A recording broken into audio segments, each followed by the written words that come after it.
মানে এইটা খুব অদ্ভুত ব্যাপার যে এই মানে হলো ব্যানার টানানো হলো মঞ্চ ৭১ এবং সাবজেক্ট হচ্ছে মুক্তিযুদ্ধ এবং ৭২-এর সংবিধান, মুক্তিযুদ্ধ চেতনা বাহাদুর। এইটা কীভাবে আওয়ামী লীগ হয়ে গেল এইটা কিন্তু আমার মাথায় ঢোকে না।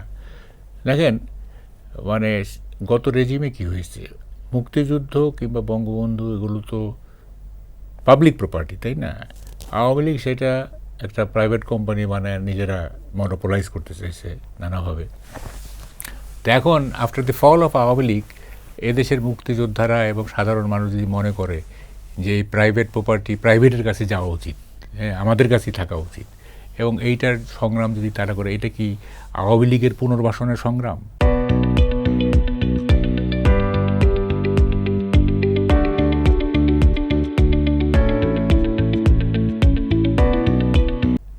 এখন এইটা ইনসিডেন্টালি মানে ধরেন আমি বলি আপনি একজন সৎ লোক, হ্যাঁ, এখন আমি অন্য জায়গায় সততা নিয়ে একটা বক্তৃতা দিচ্ছি, আপনাকে আমি চিনিও না, সততা নিয়ে একটা বক্তৃতা দিচ্ছি, তার মানে কি এই যে আপনার আমি প্রশংসা করতেছি?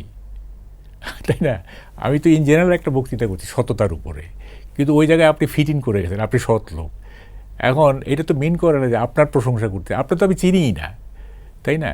তো যদি এরকমভাবে ট্যাগ করা হয়, হ্যাঁ, আমরা ওখানে আমি গিয়ে দেখি যে ওই যে কার্জন সাহেব বক্তৃতা দিচ্ছেন, তো উনি তারপর আর কেউ বক্তৃতা দিতে পারে না, উনি তো 72 কনস্টিটিউশন ব্যাখ্যা করছিলেন, এটা ডেমোক্রেটিক অ্যাসপেক্টগুলি কী কী এগুলি উনি ব্যাখ্যা করছিলেন, এখানে কোনো আওয়ামী লীগের কোনো ব্যাপারই নাই।